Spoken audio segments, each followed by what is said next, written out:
souviens que j'étais tombé, le jour du bac de français, j'étais tombé sur Candide de Voltaire. Et j'étais très heureux parce que c'est un texte, c'est un auteur, c'est une œuvre absolument jubilatoire.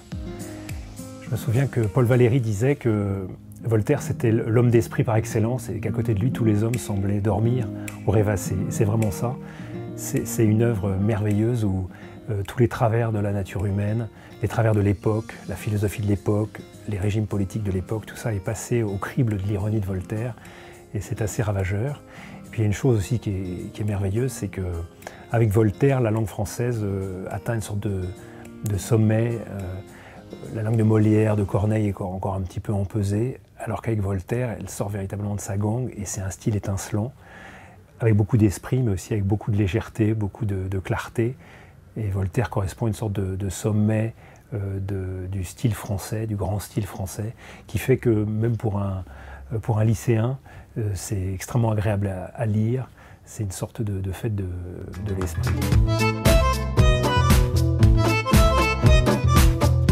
Je ne me souviens pas très bien de ce que j'avais dit de ce texte. C'est le troisième chapitre, quand l'action s'emballe, après qu'on a présenté chacun des personnages de Candide. Rien n'était si beau, si leste, si brillant, si bien ordonné que les deux armées. Les trompettes, les fifres, les hautbois, les tambours, les canons formaient une harmonie telle qu'il n'y en eut jamais en enfer. Les canons renversèrent d'abord à peu près 6000 hommes de chaque côté. Ensuite, la mousqueterie ôta du meilleur des mondes environ 9 à 10 000 coquins qui en infestaient la surface. La baïonnette fut aussi la raison suffisante de la mort de quelques milliers d'hommes. Le tout pouvait bien se monter à une 30aine de 1000 âmes. Candide, qui tremblait comme un philosophe, se cacha du mieux qu'il put pendant cette boucherie héroïque. Enfin, tandis que les deux rois faisaient chanter des tédéums, chacun dans son camp, il prit le parti d'aller raisonner ailleurs des effets et des causes. Il passa par-dessus des tas de morts et de mourants, et gagna d'abord un village voisin. Il était en cendres. C'était un village abare que les Bulgares avaient brûlé selon les lois du droit public. Ici, des vieillards criblés de coups regardaient mourir leurs femmes égorgées qui tenaient leurs enfants à leurs mamelles sanglantes.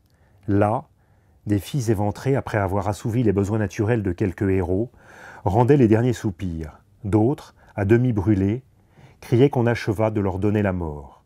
Des cervelles étaient répandues sur la terre, à côté de bras et de jambes coupés. Candide s'enfuit au plus vite dans un autre village. Il appartenait à des Bulgares et les héros avares l'avaient traité de même. Candide, toujours marchant sur des membres palpitants ou à travers des ruines, arriva enfin hors du théâtre de la guerre, portant quelques petites provisions dans son bissac, et n'oubliant jamais mademoiselle Cunégonde. Ces provisions lui manquèrent quand il fut en Hollande, mais ayant entendu dire que tout le monde était riche dans ce pays-là et qu'on y était chrétien, il ne douta pas qu'on ne le traitât aussi bien qu'il l'avait été dans le château de monsieur le baron, avant qu'il en eût été chassé pour les beaux yeux de mademoiselle Cunégonde. Je suis pas sûr que ce soit un texte pour les enfants, mais c'est très très bien.